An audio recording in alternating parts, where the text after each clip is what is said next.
오늘 전해드릴 소식은 현대자동차의 끝판왕 SUV, 아니 정확히 하자면 제네시스의 플래그십 SUV GV90의 출시 관련 유력한 소식이 세부적으로 나왔다고 합니다.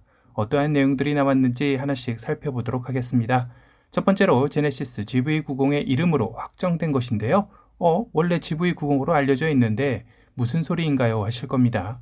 우선 이전에 현대자동차가 GV90 상표 출원을 할 때는 분명 GV90과 이 GV90으로 나뉘었었고, 이를 바탕으로 내연기관 모델과 전기차 버전의 둘의 이름으로 나뉘어 나올 것이다 라는 말들이 많았었죠.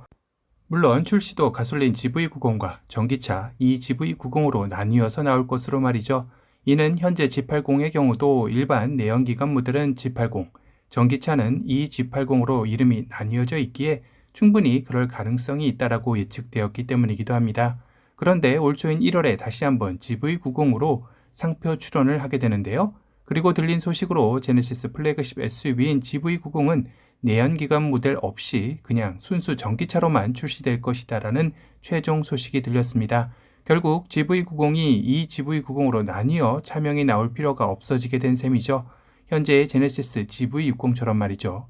이는 현재 현대자동차가 전기차에 사용 중인 전기차 전용 플랫폼인 eGMP 플랫폼의 뒤를 이을 차세대 전기차 플랫폼인 eM을 기아 K8의 후속인 GT1에 최초로 적용하기 위해 본격적인 개발에 착수했다라는 소식이 전해지면서인데요. 이는 비슷한 시기에 출시되는 GV90에도 적용될 것으로 확실해 보입니다. 물론 GT1에 들어가는 eM 플랫폼과 GV90에 들어가는 eM 플랫폼은 다르다고 하네요. 기본형과 고급형의 차이 정도라고 보시면 될 듯합니다. 특히 차세대 전기 전용 플랫폼인 eM은 기존 eGMP 플랫폼 대비 50% 이상의 주행 가능 거리를 개선할 만큼 엄청난 주행 가능 거리를 실현할 수 있는 플랫폼이라고 하는데요. 이를 통해 차종마다 차이는 있겠지만 1회 충전 주행 가능 거리는 최대 700에서 800km를 넘나드는 전기차를 개발할 수 있게 되는 것이라고 합니다. 개인적으로는 현재 EV9의 주행 가능 거리가 약 501km 정도이기에 GV90에서 갑자기 700에서 800km 주행 가는 거리는 어렵고, 아니 할 수 있어도 다음을 위해 아껴두겠죠. 600km 정도의 주행 가는 거리로 나올 것으로 예상이 됩니다. 그렇다 해도 현존하는 전기차 중에서는 제네시스 GV90에 탑재되어 플래그십 SUV로서의 위상을 알릴 수 있는 정도의 수준이라고 보이네요. 두 번째로는 제네시스 GV90의 사이즈인데요. 현재까지 현대자동차 내 국내 가장 큰 SUV는 팰리세이드이죠. 팰리세이드의 전장은 4,995mm로 아직 5m를 넘는 전장은 아닙니다. 또한 2024년에 출시될 아이오닉 7의 경우도 팰리세이드와 거의 유사하거나 EV9의 전장인 5,010mm 내외일 것으로 알려져 있는데요. 그런데 GV90은 플래그십 SUV인 만큼 전장은 이를 훨씬 더 뛰어넘는 전장으로 나올 것으로 계획되어 있다고 합니다. 현재로서 가장 유력한 전장의 사이즈는 5.2m 정도라고 하네요. 7인승 3열 대형 SUV로서 전기차 플랫폼을 활용한 실내 공간의 활용도는 끝판왕 수준이라고 하는데요. 1열이 180도 회전 가능하고 2열 좌석은 폴딩하여 테일볼로 활용 가능하게 할 것으로 보여집니다. 거기다 시트와 배터리 사이에 수납 공간을 만들어 차량 탑승 시 이렇게 신발을 벗어 넣어 놓는 공간도 만들 예정이라고 하는데요. 그럼 미래의 모빌리티에서는 실내 안에서 신발을 안 신는 건가요? 하실 겁니다. 이는 업계에서 들리는 소문에 현대에서 개발 중인 모빌리티 온돌 역시 GV90에 적용될 가능성이 점쳐지고 있기 때문인데요. 모빌리티 온돌은 우리나라 고유의 난방 방식인 온돌에서 영감을 얻어 온돌의 난방 원리가 적용된 차량을 말합니다.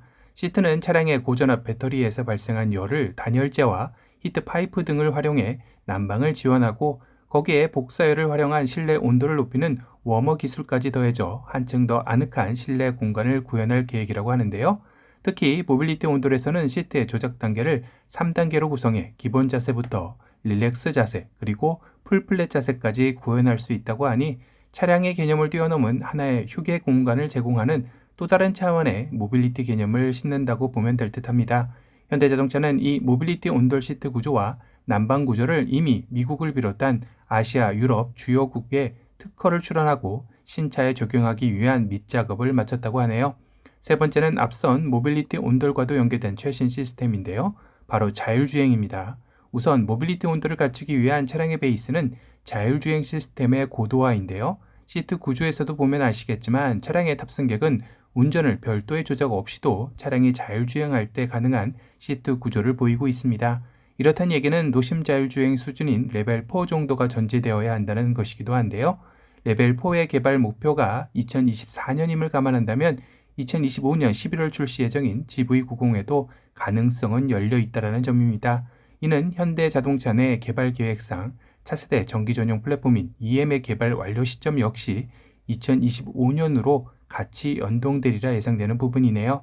그런데 한 가지 난관이 있기도 하죠. 문제는 현재 전기차의 판매량 증가 추이가 생각보다는 높지 않다는 점을 들 수 있는데요.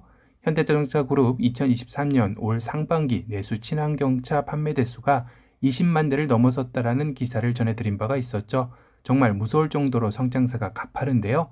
이를 전기차의 성장세가 주도했나 싶어 세부 내용을 들어가 보면 하이브리드가 13만 4천 대가량으로 전년 대비 45.5%가 늘어나며 친환경차의 전체 성장을 모두 견인했다고 봐도 무방할 정도였다는 점입니다.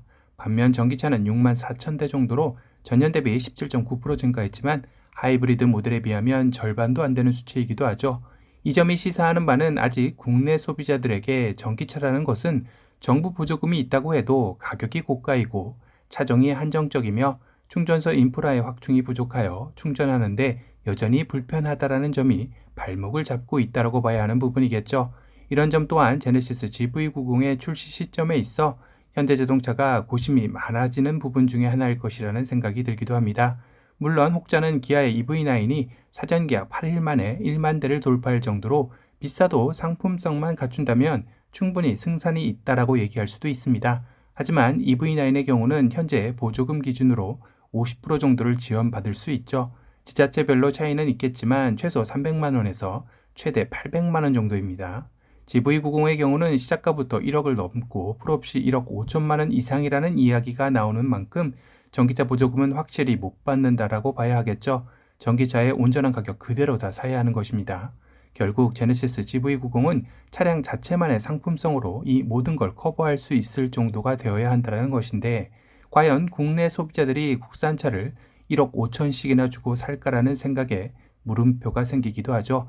거기다 제네시스 브랜드 자체가 국내 소비도 있겠지만 주력은 해외 수출에서 판매량을 견인해야 하는 고급 브랜드인데 미국 인플레이션 감축법에 따른 전기차 보조금 지급 대상 제외라는 걸림돌도 미국 내 생산되는 전기차와 최대 1천만 원 정도의 가격 차이를 극복할지도 숙제로 남아 있습니다.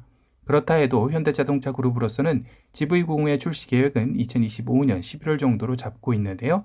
과연 현대자동차 그룹 제네시스 끝판왕 GV90의 출시를 계획대로 출시할 수 있을지 궁금해지는 시점이네요. 오늘은 제네시스 GV90의 출시 관련 유력한 세부 소식에 대해 전달해 드렸습니다.